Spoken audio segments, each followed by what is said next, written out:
നമസ്കാരം. മലയാളി വാർത്ത ആനുകാലികത്തിലേക്ക് സ്വാഗതം. ചേട്ടാ നമസ്കാരം. നമസ്കാരം. ഇന്നലെ ഡൽഹിയിലെ ജന്തർ മന്ദിർ അവിടെ കോക്രോച്ച് ജനതാ പാർട്ടി നടത്തുന്ന സമരത്തിന് ഐക്യദാർഢ്യം പ്രഖ്യാപിച്ചുകൊണ്ട് 1000-ഓളം അടങ്ങുന്ന വിദ്യാർത്ഥികൾ എന്ന് പറയുന്നു. ഒരു വിദ്യാർത്ഥി പ്രക്ഷോഭമാണെന്ന് പറയുന്നുണ്ട്. പക്ഷേ അവിടെ നടന്നിട്ടുള്ള സംഭവങ്ങളൊക്കെ തന്നെ ഒരു കലാപഭൂമിയായിട്ടുണ്ട് ഇന്നലെ ഡൽഹി എന്ന് പറയുന്നത്. അവിടെ നിന്നൊക്കെ വളരെ വേഗത്തിൽ സമരക്കാരെ പോലീസും മാറ്റുന്നത് നമ്മൾ കണ്ടു. ഏതായാലും ഇപ്പോൾ അവിടെ നിന്ന് മാറ്റിയിട്ടുള്ള പോലീസ് ഉദ്യോഗസ്ഥർക്കെതിരെ, അവിടെയുള്ള സുരക്ഷാ ഉദ്യോഗസ്ഥർക്കെതിരെ വലിയ വിമർശനങ്ങളും അവർ സോഷ്യൽ മീഡിയയിലൊക്കെ ഈ വിദ്യാർത്ഥികളെ അല്ലെങ്കിൽ പ്രക്ഷോഭക്കാരെ തല്ലിച്ചതയ്ക്കുന്ന പല ദൃശ്യങ്ങളും പുറത്തു വന്നുകൊണ്ടിരിക്കുകയാണ്. അതായത് വിദ്യാർത്ഥികൾക്കെതിരെ ഒരു തരത്തിലുള്ള അവരൊന്നും ചെയ്യാതെ അവർ സമാധാനപരമായിട്ട് അവിടെ സമരം നടത്തുമ്പോൾ അവർക്കിടയിലോട്ട് ഇങ്ങോട്ടാണ് വന്ന് അവരെ ആക്രമിച്ച് അവരെ ലാത്തി കൊണ്ട് അടിച്ചു, അവരെ മാരകമായിട്ടുള്ള മുറിവുകൾ ഏൽപ്പിച്ചു എന്ന് പറഞ്ഞുകൊണ്ടാണ് ഇപ്പോൾ പല വീഡിയോസൊക്കെ സോഷ്യൽ മീഡിയയിൽ പ്രചരിക്കുന്നുണ്ട്. ഇപ്പോൾ കൂടുതൽ ആളുകൾ ഇപ്പോൾ സപ്പോർട്ടായിട്ട് വരുന്നതും കൂടി കാണാൻ സാധിക്കുന്നുണ്ട്. പ്രത്യേകിച്ച് സെലിബ്രിറ്റികൾ. ഇപ്പോൾ നമ്മുടെ കേരളത്തിലടക്കമുള്ള പല മേഖലയിലുള്ള പല പ്രമുഖരും സോഷ്യൽ മീഡിയയിലൂടെ ആണെങ്കിലും നേരിട്ടും അവിടെ പോയിട്ട് ഈ രഞ്ജിനി ഹരിദാസിനെ പോലുള്ള വ്യക്തികളൊക്കെ അവിടെ നേരിട്ട് പോയിട്ട് ഇപ്പോഴും അവരവിടെ തന്നെയാണ്.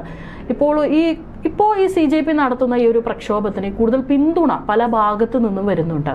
ഇത് ശരിക്കും ഈ പറയുന്ന പോലെ വിദ്യാർത്ഥികൾ നടത്തുന്ന അല്ലെങ്കിൽ വിദ്യാർത്ഥികളുടെ ആവശ്യങ്ങൾ നിറവേറ്റാനുള്ള അല്ലെങ്കിൽ അവർ പറഞ്ഞിട്ടുള്ള കാര്യങ്ങൾ നടപ്പിലാകാൻ വേണ്ടിയിട്ടുള്ള ഒരു പ്രക്ഷോഭമാണോ, അതോ നമ്മുടെ രാജ്യത്തിനെതിരെയുള്ള ഈ BJP എന്ന് പറയുന്ന ഈ പാർട്ടിക്കെതിരെ അല്ലെങ്കിൽ കേന്ദ്രം ഭരിക്കുന്ന സർക്കാരിനെതിരെയുള്ള ഒരു സമരമായി അത് മാറുന്നുണ്ടോ? അല്ല, സർക്കാരിനെതിരെ തന്നെയാണ്. പക്ഷെ അത് രാജ്യത്തിനെതിരെ ആവാൻ പാടില്ല എന്നാണ് നമ്മുടെ ഒരു ടേക്ക്. സർക്കാരിനെതിരെ സമരം ചെയ്യാം, സമരത്തിന് ചെയ്യാനുള്ള അവകാശം എല്ലാവർക്കും ഉണ്ട്. അങ്ങനെ ഒരു സമരം ചെയ്യാമെന്ന് തന്നെയാണ് സർക്കാരിൻ്റെ നിലപാട്. പക്ഷേ ഇന്നലെ സംഭവിച്ചത് എന്താണ്? ഇന്നലെ അവർ പാർലമെൻറ്റ് മന്ദിരത്തിലോട്ടാണ് മാർച്ച് നടത്തിയത്. ഇന്ത്യയുടെ പാർലമെൻറ്റ് മന്ദിരം അതിന് ചുറ്റുപാടുമുള്ള പ്രദേശങ്ങളെല്ലാം ഹൈ സെക്യൂരിറ്റി സോണാണ്. അത് ആര് ഭരിച്ചാലും, നരേന്ദ്രമോദി ഭരിച്ചാൽ മാത്രമല്ല, ആര് ഭരിച്ചാലും അവിടേക്ക് ഇങ്ങനെ പ്രകടനം നടത്താൻ കഴിയില്ല. പാർലമെൻറ്റ് മാർച്ച് നടത്തണമെന്നുണ്ടെങ്കിൽ അത് പോലീസിൻ്റെ അനുമതി വേണം. പാർലമെൻറ്റ് മാർച്ച് എന്നല്ല, എവിടെ മാർച്ച് നടത്തണമെങ്കിലും പോലീസിൻ്റെ അനുമതി വേണം. ഈ കേസിൽ പാർലമെൻറ്റ് മാർച്ച് നടത്താൻ CJP ഉദ്ദേശിച്ചിരുന്നെങ്കിൽ പോലീസിൻ്റെ അനുമതി അവർ ആദ്യം വാങ്ങണമായിരുന്നു. അപ്പോൾ പോലീസ് ഇന്ന സ്ഥലം മുതൽ ഇന്ന സ്ഥലം വരെ എന്നൊരു മാർച്ചിനുള്ളൊരു പാത അവർ നിശ്ചയിച്ചു കൊടുക്കും. അതനുസരിച്ചിട്ട് മാർച്ച് നടത്തുക. പോലീസ് എവിടെ തടയുന്നുവോ അവിടെ വെച്ചിട്ട് മാർച്ച് അവസാനിപ്പിക്കുക. അതാണ് അതിൻ്റെ ഒരു ജനാധിപത്യപരമായ ഒരു സമരത്തിൻ്റെ ഒരു കീഴ്വഴക്കം. പക്ഷേ CJP ഇന്നലെ പാർലമെൻറ്റ് മാർച്ചിന് വേണ്ടിയിട്ടുള്ള അനുമതി പോലീസിനോട് തേടിയിട്ടില്ല. അവിടെ മാർച്ച് നടത്താനുള്ള അനുമതി പോലീസ് കൊടുത്തിട്ടുമില്ല. അപ്പോൾ ആ സാഹചര്യത്തിൽ പാർലമെൻറ്റ് മാർച്ച് എന്ന വലിയ പ്രചരണം നടക്കുമ്പോഴാണ് പോലീസിന് അതിന് വേണ്ടി തയ്യാറെടുക്കേണ്ടി വരുന്നത്. അവിടെ 140 ഇപ്പോൾ 163 അതൊക്കെ പ്രഖ്യാപിച്ചിരിക്കുന്നു. നിരോധനാജ്ഞ പ്രഖ്യാപിച്ചിരിക്കുന്ന സ്ഥലത്തേക്ക് ഒരിക്കലും മാർച്ച് നടത്താൻ കഴിയില്ല. അങ്ങനെ ഒരു മാർച്ച് നടത്തിയാൽ പോലീസ് തടയുമ്പോൾ പോലീസിനെ ആക്രമിച്ചാൽ പോലീസ് തിരിച്ചാക്രമിക്കും. അതുമാത്രമേ ഉണ്ടായിട്ടുള്ളൂ. ജനാധിപത്യപരമായ സമരം നടക്കുന്നതിനോട് ആർക്കും എതിർപ്പില്ല. അത് ആ സമരം നടത്തിക്കോട്ടെ. ഇപ്പോൾ നമ്മുടെ ധർമ്മേന്ദ്ര പ്രധാൻ രാജിവെക്കണമെന്ന് ആവശ്യപ്പെട്ടുകൊണ്ടാണ് സമരം. നരേന്ദ്രമോദി രാജിവെക്കണമെന്ന് ആവശ്യപ്പെട്ടുകൊണ്ട് സമരം ചെയ്യാം. അത് ജനാധിപത്യപരമായിട്ടും നിയമപരമായിട്ടും നടക്കണം. പക്ഷേ ഇത് അനുമതി എടുക്കാതെ വളരെ തന്ത്രപ്രധാനമായ പ്രദേശത്ത് ഹൈ സെക്യൂരിറ്റി സോണിലേക്ക് തോന്നിയതുപോലെ ചെന്ന് കയറാം എന്ന് പറഞ്ഞാൽ അതിനെ നമുക്ക് സമരം എന്ന് വിളിക്കാൻ കഴിയില്ല. അതാണ് ഇന്നലെ അടിച്ചമർത്തപ്പെട്ടത്. ലാത്തി ചാർജ് ആകുമ്പോൾ ആണോ പെണ്ണോ നോക്കിയിട്ടൊന്നുമല്ല അടിക്കുന്നത്. ആണുങ്ങൾക്ക് പ്രത്യേക ക്യൂ, പെണ്ണുങ്ങൾക്കൊക്കെ പ്രത്യേക ക്യൂ, അങ്ങനെയൊന്നുമില്ലല്ലോ. ജനക്കൂട്ടം വരുന്നു, ജനക്കൂട്ടത്തെ അടിച്ചോടിക്കുന്നു. അതാണ് ഇന്നലെ ഉണ്ടായത്. ഇവരും മോശമൊന്നുമല്ല. വൻ തോതിൽ പബ്ലിക് പ്രോപ്പർട്ടി നശിപ്പിക്കപ്പെട്ടു. പോലീസിൻ്റെ വാനും പോലീസിൻ്റെ കാറും എല്ലാം തല്ലി തകർത്തിട്ടിരിക്കുന്നത് നമ്മൾ കണ്ടു. അവിടെയെല്ലാം വളരെ ഭംഗിയായി സൗന്ദര്യവൽക്കരിക്കപ്പെട്ട ഒരു പ്രദേശമാണ്. അവിടുത്തെ ചെടിച്ചട്ടികളും മറ്റ് സാധനങ്ങളും റോഡും ആകെ വൃത്തികേടാക്കുന്ന രീതിയിലുള്ള ഒരു സമരമാണ് ഇന്നലെ നടന്നത്. ഇതിലേറ്റവും എടുത്തു പറയേണ്ട കാര്യം, ഇന്നലെ വരെ CJPയുടെ സമരവേദിയിലേക്ക് അത്ര വലിയ ആൾക്കാരൊന്നും ഉണ്ടായിരുന്നില്ല. നമ്മൾ തന്നെ ഒരു വട്ടം ചർച്ചയിൽ പറഞ്ഞിട്ടുണ്ട്, വലിയൊരു മാധ്യമ ശ്രദ്ധ അങ്ങോട്ട് കിട്ടുന്നില്ല. അവിടെ സമരം കിടക്കുന്നു, വന്ന് ആരോഗ്യം പ്രസംഗിച്ചു പോകുന്നു, അത്രയേ ഉള്ളൂ. പ്രസംഗിക്കാൻ പോലും മൈക്ക് കൊടുക്കുന്നില്ല. എനിക്ക് തോന്നുന്നു സോനം വാങ്ങിച്ചുക്കിന് അങ്ങ് പോലീസ് അവിടെ നിന്ന് ആശുപത്രിയിലേക്ക് മാറ്റിയ ഒരു നിമിഷം മുതലാണ് ഇത്രയും സപ്പോർട്ടും കാര്യങ്ങളൊക്കെ വരുന്നത്. അല്ല, സോനം വാങ്ചുക്കിനെ മാറ്റിയതല്ല ഇതിൻ്റെ ഈ ഒരു മാർച്ച് അല്ലെങ്കിൽ ഇങ്ങനെ ഒരു സമരത്തിൻ്റെ ഗതി മാറാനുള്ള കാരണം. അത് പാർലമെൻറ്റ് സമ്മേളനമാണ്. പാർലമെൻറ്റ് സമ്മേളനം നടക്കുന്നതിൻ്റെ അന്ന് ദില്ലിയിൽ പുറത്ത് വലിയ കലാപം നടക്കണം എന്ന് പ്രതിപക്ഷ പാർട്ടികൾ തീരുമാനിച്ചിരുന്നു എന്ന് വേണം കരുതാൻ. ജനാധിപത്യപരമായ മാർഗത്തിലൂടെ അല്ലാതെ ഒരു സമരം, ഒരു സർക്കാർ വിരുദ്ധ പ്രക്ഷോഭം നടത്തുക, അതാണ് ഇതിൻ്റെ ഉദ്ദേശം. CJPയുടെ ആൾക്കാർ അവിടെ ഇരിപ്പുണ്ട്. പക്ഷേ ഇന്നലെ നമ്മൾ കണ്ടത് ആരൊക്കെയാണ്? SFIയുടെ ആൾക്കാർ അവിടെ വന്നു. എന്തിനു വേണ്ടിയിട്ടാണ് ഒരു പാർട്ടി സമരം നടത്തുന്ന സ്ഥലത്തേക്ക് മറ്റൊരു പാർട്ടി വരുന്നത്? SFI എന്തിനു വേണ്ടി വരണം? മാത്രമല്ല കോൺഗ്രസിൻ്റെ രാഹുൽ ഗാന്ധിയുമായി ബന്ധപ്പെട്ട ആളുകൾ, പവൻ ഖേര അടക്കമുള്ളവർ അവിടെ വന്നു. ചന്ദ്രശേഖർ ആസാദ് രാവൺ അദ്ദേഹം വന്നു. അദ്ദേഹം തീവ്ര സംഘടനയുടെ നേതാവാണ്. തീവ്ര ഇടതുപക്ഷ സംഘടനകളുടെ നേതാക്കന്മാർ വന്നു. CPIക്കാരും CPMകാരും വന്നു. മാത്രമല്ല ഖാലിസ്ഥാൻ സംഘടനകൾ വന്നു, ജിഹാദി സംഘടനകൾ വന്നു. ഇവരെല്ലാം, തൃണമൂൽ കോൺഗ്രസ് വന്നു. കൊൽക്കത്തയിൽ നിന്ന് തൃണമൂൽ കോൺഗ്രസിൻ്റെ നേതാക്കന്മാർ വന്നു. മഹുവ മൊയ്ത്രയുടെ നേതൃത്വത്തിൽ ആയിരക്കണക്കിന് ആൾക്കാരാണ് അവിടെ വന്നത്. ഇവരെല്ലാം ദില്ലിയുടെ പല ഭാഗങ്ങളിലും തമ്പടിക്കുകയും തലേ ദിവസം തന്നെ തമ്പടിക്കുകയും റോഡ് മെട്രോയൊക്കെ ബ്ലോക്ക് ചെയ്തിട്ടും ഈ പറയുന്ന ജന്തർ മന്ദറിലേക്ക് ഇവരെല്ലാം ഇരച്ചു കയറുകയുമാണ് ഉണ്ടായത്. അക്രമം നടത്തുക എന്നുള്ളത് തന്നെയായിരുന്നു ഉദ്ദേശം. പക്ഷേ വിജയകരമായി സർക്കാർ അതിനെ ചെറുത്തു. വലിയ പ്രശ്നം ഇതിപ്പോൾ നേപ്പാൾ ആവർത്തിക്കാൻ പോവുകയാണ് എന്ന് ആക്രോശിച്ചു. പല ദേശീയ മാധ്യമങ്ങളിലും വിഷ്വൽസ് ഉണ്ട്. ഞങ്ങൾ നേപ്പാളാക്കാൻ പോവുകയാണ്. നേപ്പാളിൽ നിന്ന് തുടങ്ങിയ പ്രക്ഷോഭം അറിയാമല്ലോ. നേപ്പാളിൽ യുവാക്കൾ പ്രക്ഷോഭം നടങ്ങുന്നു. 4-5 മണിക്കൂറുകൾക്കുള്ളിൽ അവിടുത്തെ മന്ത്രിസഭ രാജിവെക്കുന്നു. ഇതാണ് അവിടെ ഉണ്ടായത്. അത് സൃഷ്ടിക്കാനാണ് ഇവർ ശ്രമിച്ചത്. മാത്രമല്ല പാർലമെൻറ്റ് ആക്രമിക്കാൻ പോവുകയാണെന്നും പറഞ്ഞു. അപ്പോൾ ഇതെല്ലാം ഒരു ജനാധിപത്യ സംവിധാനത്തിൽ അനുവദിച്ചു കൊടുക്കാൻ കഴിയുന്ന കാര്യമല്ല. ജനങ്ങളാൽ തിരഞ്ഞെടുക്കപ്പെട്ട സർക്കാരാണ് അവിടെ ഇരിക്കുന്നത്. കേരളത്തിലെ മാധ്യമങ്ങൾ എന്താണ് ഇന്നലെ മുതൽ ഈ വിഷയത്തിൽ അവർ കരഞ്ഞ് മെഴുകുന്നത്? എന്താണ്? കൊച്ചു കുട്ടികളല്ലേ, കുട്ടികൾ സമരമിരിക്കുകയില്ല. അവരുടെ ആവശ്യം നിങ്ങൾ കണ്ടോ, നിങ്ങൾ കേട്ടോ? ചർച്ച നടത്തിക്കൂടെ? അവർ കഴിഞ്ഞ ഇത്രയും ദിവസമായി വാങ്ങിച്ചുക്ക് നിരാഹാരം ഇരിക്കുകയല്ലേ? വിദ്യാഭ്യാസ മന്ത്രിക്ക് ഒന്ന് രാജിവെച്ചുകൂടെ? ഇങ്ങനെയൊക്കെയാണ് ചോദിക്കുന്നത്. ആരെങ്കിലും സമരം നടത്തുന്നതിൻ്റെ പേരിൽ ഏതെങ്കിലും മന്ത്രി രാജിവെക്കുമോ ഇക്കാലത്ത്?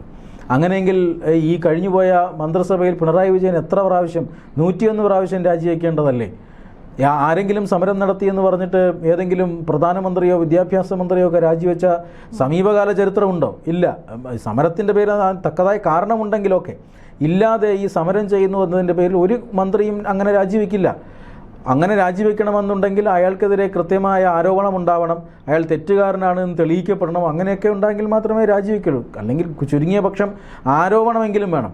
ഇതങ്ങനെ ഒന്നുമില്ലാത്ത സാഹചര്യത്തിൽ ഈ നീറ്റ് പരീക്ഷാ ക്രമക്കേടിനൊക്കെ വിദ്യാഭ്യാസ മന്ത്രിയാണോ നേരിട്ട് ഉത്തരവാദിയാകുന്നത്? അപ്പോൾ അങ്ങനെയൊന്നും സമരം ചെയ്തതുകൊണ്ട് ആരും രാജിവെക്കുന്ന നാടല്ല ഇത്. അപ്പോൾ വെറുതെ ഇങ്ങനെ ഒന്ന് രാജിവെച്ചുകൂടെ എന്നൊക്കെ ചോദിക്കുന്നത് അത് വിഷയദാരിദ്ര്യം കൊണ്ടാണ്. സമരം ചെയ്യുന്നില്ലേ, വിദ്യാർത്ഥികളല്ലേ, നിങ്ങൾ രാജിവെച്ചുകൂടെ? അങ്ങനെ ഇവിടുത്തെ പ്രതിപക്ഷ പാർട്ടികൾ സമരം ചെയ്തിട്ട് അദ്ദേഹം രാജിവെച്ചില്ലല്ലോ. പിന്നെയാണോ ഈ CJP സമരം ചെയ്തിട്ട് ഇനി രാജിവെക്കുക? ചർച്ച നടന്നിട്ടില്ല എന്നുള്ള ആരോപണം അടിസ്ഥാനരഹിതമാണ്. ഇന്നലെ ചർച്ച നടന്നു, ഇന്നും ചർച്ച നടന്നു. 3 ഡിമാൻഡുകൾ ഇവർ അങ്ങോട്ട് വച്ചു എന്ന് പറയുന്നതും CJPക്കാർ പറയുന്നതും നമ്മൾ കേട്ടു. അതായത് ഒന്ന്, വിദ്യാഭ്യാസ മന്ത്രി രാജിവെക്കുക. രണ്ടാമത്തെ കാര്യം, ഈ ആത്മഹത്യ, ഈ പരീക്ഷാ ക്രമക്കേട് കാരണം ആത്മഹത്യ ചെയ്ത കുട്ടികളുടെ കുടുംബത്തിന് 1 ലക്ഷം വീതം നൽകുക. 3, വാങ്ചുക്കിനെ മോചിപ്പിക്കുക. ഇത് ഈ 3 ആവശ്യമാണ്. വാങ്ചുക്കിനെ ആരും പിടിച്ചു വെച്ചിട്ടില്ല, അദ്ദേഹം മോചിതനാണ്. അദ്ദേഹത്തെ ആരോഗ്യനില വഷളായതിനെ തുടർന്ന് ആശുപത്രിയിൽ പ്രവേശിപ്പിച്ചു. സുഖമായാൽ അദ്ദേഹത്തിന് പോകാം. അദ്ദേഹത്തെ അറസ്റ്റ് ചെയ്തിട്ടില്ല, കോടതിയിൽ ഹാജരാക്കിയിട്ടില്ല, റിമാൻഡ് ചെയ്തിട്ടില്ല. അപ്പോൾ ഒന്നാമത്തെ ആവശ്യം ഓക്കെയായി. രണ്ടാമത്തേത് വിദ്യാഭ്യാസ മന്ത്രി രാജിവെക്കുക എന്നുള്ളതാണ്. ഇവർ സമരം ചെയ്തില്ലായിരുന്നെങ്കിൽ ഇന്ന് അദ്ദേഹം ആ മന്ത്രിസഭയിൽ ഉണ്ടാവില്ല.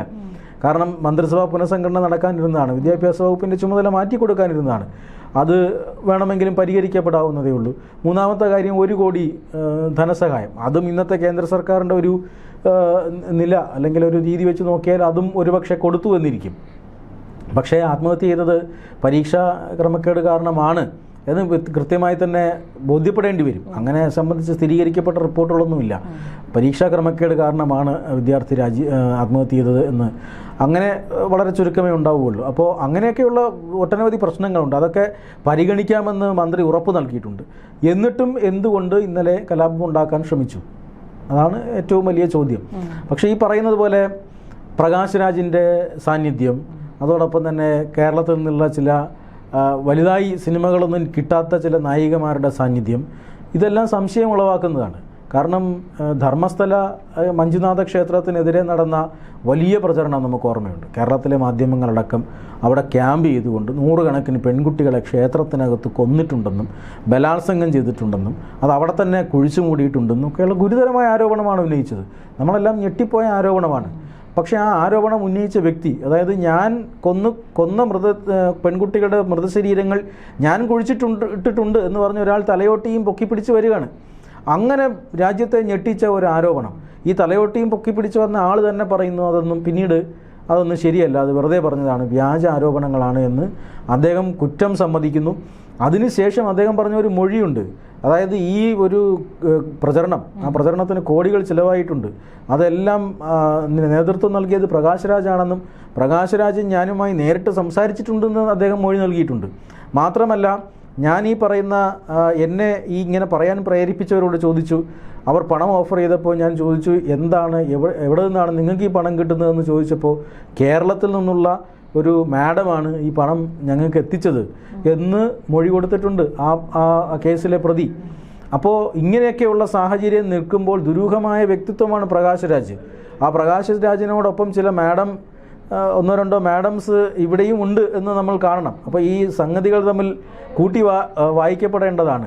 അപ്പം ഈ CJP സമരത്തിൻ്റെയും ഫണ്ടർ പ്രകാശ് രാജാണ്, ഈ പറയുന്ന മാഡംസ് ആണ് എന്ന ഒരു ധ്വനി അവിടെയും വരുന്നുണ്ട്. നമ്മൾ കാണേണ്ട ഒരു കാര്യമാണ്. മാത്രമല്ല, ഒരു സമരം, ആ സമരത്തിന് ന്യായമായ ഒരു കാരണം വേണം. തീർച്ചയായിട്ടും ആദ്യം ഇവർ തുടങ്ങിയത് സുപ്രീം കോടതി ജഡ്ജിയുടെ ഒരു പരാമർശം വളച്ചൊടിച്ചുകൊണ്ടാണ്. അതിനുശേഷം നേരെ നീറ്റ് പരീക്ഷാ ക്രമക്കേട് വന്നപ്പോൾ നീറ്റിലേക്ക് വന്നു. ഇവരുടെ സമരം ഇത്രയും ദിവസം വളരെ സമരത്തെ അടിച്ചമർത്താൻ ഗവൺമെൻറ് ഇതുവരെയും ഒരു ശ്രമം നടത്തിയിട്ടില്ല. ഈ അഭിജിത്ത് ദീപ്കെ വന്നിറങ്ങുമ്പോൾ തന്നെ, അമേരിക്കയിൽ നിന്നും ഇന്ത്യയിൽ വന്നിറങ്ങുമ്പോൾ തന്നെ അറസ്റ്റ് ചെയ്യപ്പെടുമെന്നാണ് എല്ലാവരും വിചാരിച്ചത്. കാരണം ഇൻ്റലിജൻസ് ബ്യൂറോയുടെ റിപ്പോർട്ട് അതായിരുന്നു. ഇവരെ ജന്തർ മന്ദറിലേക്ക് കുരുക്കിയിടാൻ കേന്ദ്ര സർക്കാരിന് സാധിച്ചു. പിന്നീട് അവിടെ നിന്നും എവിടെയും പോകാൻ കേന്ദ്ര സർക്കാർ അനുവദിച്ചില്ല. അതാണ് ഏറ്റവും പ്രധാനപ്പെട്ട കാര്യം. അവിടെ നിന്ന് പാർലമെൻറ്റ് മാർച്ച് നടത്താനായി മറ്റ് പാർട്ടികളുടെ ആദ്യമൊക്കെ സമരം ശ്രദ്ധിക്കപ്പെട്ടില്ല. ഇവർ വിചാരിച്ചത് CJP വിചാരിച്ചത് ആളിക്കത്തുമെന്നാണ്, അവർക്ക് വലിയ പിന്തുണ കിട്ടുമെന്ന് വിചാരിച്ചു. പക്ഷെ കിട്ടിയില്ല. കിട്ടാതെ വന്നപ്പോഴാണ് ആ ഒരു സ്പേസ് മറ്റ് രാഷ്ട്രീയ പാർട്ടികൾ, പ്രതിപക്ഷ പാർട്ടികൾ, CPM, കോൺഗ്രസ് ഇവരെല്ലാം ഇവരെ പറഞ്ഞ് മനസ്സിലാക്കി. അതായത് വാങ്ചുക്കിനെ അവിടെ നിന്ന് കൊണ്ടുപോയപ്പോൾ ആര് നിരാഹാരം കിടക്കുമെന്ന ചർച്ച പോലും അവിടെ ഉണ്ടായത്രേ. കേജ്രിവാൾ കിടക്കട്ടെ എന്നും പ്രകാശ് രാജ് കിടക്കട്ടെ എന്നും മറ്റ് CPIയിലെയും CPIയിലെയും നേതാക്കന്മാർ കിടക്കട്ടെ എന്ന് ചർച്ചയുണ്ടായത്രേ. അപ്പോൾ ഇവരുടെ ഒരു വലിയ ഗൂഢാലോചന അവിടെ നടന്നിട്ടുണ്ട്. CJPയുമായി നിങ്ങളുടെ സമരം എന്തായാലും വിജയിക്കുന്നില്ല, ഞങ്ങളെ കൂടെ ചേർക്കൂ എന്ന് പലരും പറഞ്ഞിട്ടുണ്ട്. അതനുസരിച്ച് അഭിജിത്ത് ദീപ്കെ അതിൽ വീണുപോയി. അങ്ങനെ പലരും വന്നപ്പോൾ ഇത് അക്രമാസക്തമായി. ഇന്നിപ്പോൾ CJP പഠിച്ചല്ലോ. ഇന്ന് CJP അവിടെ വരുന്നവർക്ക് വ്യക്തമായ നിർദ്ദേശം കൊടുക്കുന്നുണ്ട്. ജന്തർ മന്ദറിൻ്റെ 2 ഭാഗത്തും ബാരിക്കേഡ് വെച്ചിട്ടുണ്ട്. ഒരു കാരണവശാലും ബാരിക്കേഡ് മറികടക്കാൻ ശ്രമിക്കരുത് എന്നാണ് CJP തന്നെ അവരുടെ പ്രവർത്തകർക്ക് നൽകുന്ന മുന്നറിയിപ്പ്.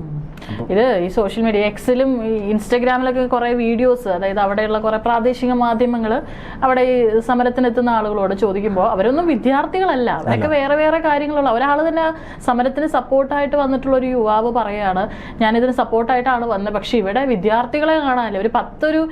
ഒരു നീറ്റ് എക്സാം എഴുതിയിട്ടുള്ള വിദ്യാർത്ഥികളെ എടുത്ത് കാണിക്കാൻ പറഞ്ഞാൽ അവരില്ല. പക്ഷെ പകരം ഈ പ്രതിപക്ഷത്തുള്ള ആളുകൾ അല്ലെങ്കിൽ മറ്റേതൊക്കെയോ വിഭാഗങ്ങളിൽപ്പെടുന്ന ആളുകളാണ് വരുന്നതെന്ന് പിന്നെ പലർക്കും തന്നെ ഒരു ധാരണയില്ല. അങ്ങനത്തെ ഒരു സ്ഥിതിയാണുള്ളത്. അല്ല, ഇത് ഇങ്ങനെ ഒരു സമരം തുടങ്ങണമെങ്കിൽ ഒന്നുകിൽ CJP ഒറ്റയ്ക്ക് നിൽക്കണം, ഇല്ലെങ്കിൽ ഒരു സിവിൽ മൂവ്മെൻ്റ് ആയിട്ട് മാത്രം. അണ്ണാ ഹസാരെയുടെയും അരവിന്ദ് കെജ്രിവാളിൻ്റെയും സമരം അന്ന് വിജയിക്കാനുള്ള കാരണം അവർ ഒരു സിവിൽ മൂവ്മെൻ്റ് ആയിരുന്നു എന്നുള്ളതാണ്. മറിച്ചുള്ള ഒരു ഇതിനും അവർ അവസരം കൊടുത്തില്ല. ഇവിടെ ദേശീയ പതാകയും വന്ദേ മാതരവും ഒക്കെയാണ് ഉപയോഗിക്കുന്നത്, അവിടെയും അത് തന്നെയായിരുന്നു. പക്ഷേ അണ്ണാ ഹസാരെയും അരവിന്ദ് കെജ്രിവാളും ആ സമയത്ത് സ്ട്രിക്റ്റ് ആയിരുന്നു.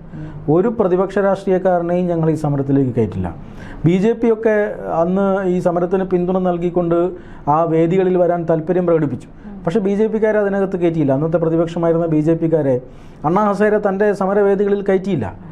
അതുകൊണ്ടൊരു സിവിൽ മൂവ്മെൻ്റ് ആണെന്നും അതിനൊരു ആധികാരികതയും അന്ന് ഫീൽ ചെയ്തു. പക്ഷേ ഇന്നതല്ല. CJP ഒറ്റയ്ക്ക് നിൽക്കാനാണ് ആദ്യം ശ്രമിച്ചത്. ദീപ്ക ഒറ്റയ്ക്ക് നിൽക്കാൻ ശ്രമിച്ചു, പക്ഷേ ദീപ്കയ്ക്ക് പിന്തുണ കിട്ടിയില്ല. ദീപ്കയ്ക്ക് പിന്തുണയുമായി വരുന്നത് ഈ പറയുന്ന ജവഹർലാൽ നെഹ്റുവിലെ SFIയിലെ പിള്ളേരാ, അല്ലാതെ വേറെ ആരും അവിടേക്ക് വരുന്നില്ല. DYFIയിലെ A റഹീം പോയി പ്രസംഗിച്ചു, CPM വന്നു. അപ്പോൾ ഇതൊന്നും നിയന്ത്രിക്കാൻ ദീപ്കയ്ക്ക് കഴിഞ്ഞില്ല. അതോടുകൂടി സമരത്തിൻ്റെ ഒരു ആദ്യഘട്ടം പൊളിഞ്ഞു എന്ന് തന്നെ പറയാം.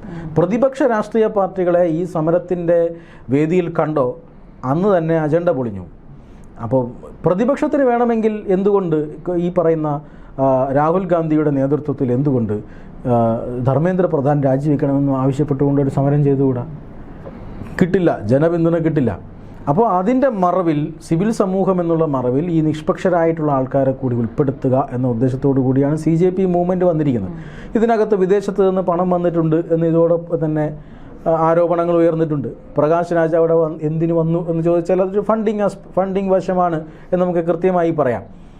പല പ്രധാനപ്പെട്ട ഫിലിം ഇൻഡസ്ട്രികളിൽ നിന്നുള്ള ആളുകൾ, മലയാളത്തിൽ നിന്നും തെലുങ്കിൽ നിന്നും അവിടെ നിന്നൊക്കെ ആൾക്കാരെത്തിയിട്ടുണ്ട്. അപ്പോൾ ഇതിനകത്തേക്കൊരു വലിയ ഫണ്ട് കളക്ഷൻ നടന്നിട്ടുണ്ട്.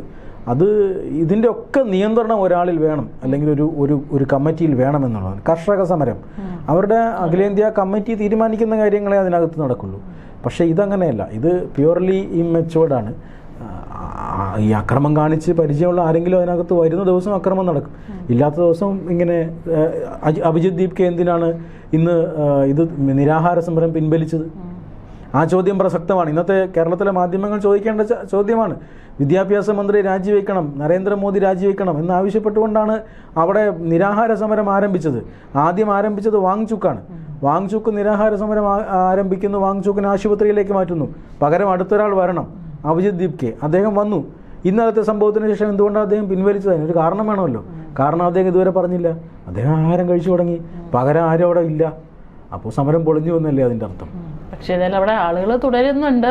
നമ്മുടെ ഇവിടുന്ന് പുറപ്പെട്ടിട്ടുള്ള പല സെലിബ്രിറ്റികളും അവിടെ ഉണ്ട്. സോഷ്യൽ മീഡിയയിലും ഈ പറഞ്ഞതുപോലെ അവർക്ക് വേണ്ടിയിട്ടുള്ള സപ്പോർട്ട് നടക്കുന്നുണ്ട് എന്നുള്ളതാണ്. തീർച്ചയായിട്ടും നമുക്ക് കാണാം എങ്ങനെയായിരിക്കും ഇനി സംഭവിക്കാൻ പോകുന്നത് എന്നുള്ളത്. ഏതായാലും ഇന്നലത്തെ പോലെ ഒരു കലാപഭൂമിയാക്കാൻ ശ്രമിച്ചു കഴിഞ്ഞാൽ ഉണ്ടായതുപോലെയുള്ള പ്രശ്നങ്ങളൊക്കെ തന്നെയാണ് ഉണ്ടാവുക. തീർച്ചയായിട്ടും അവിടെ സമരം നടക്കട്ടെ. കേന്ദ്രം എങ്ങനെ തന്നെ ഇനി വരും ദിവസങ്ങളിൽ ഇവർ കൂടുതൽ അക്രമാസക്തമാവുകയാണെങ്കിൽ അതിനെങ്ങനെ അവർ കൈകാര്യം ചെയ്യുന്നുള്ളൂ കൂടി നമുക്ക് കാത്തിരുന്ന് തന്നെ കാണാം. നമസ്കാരം.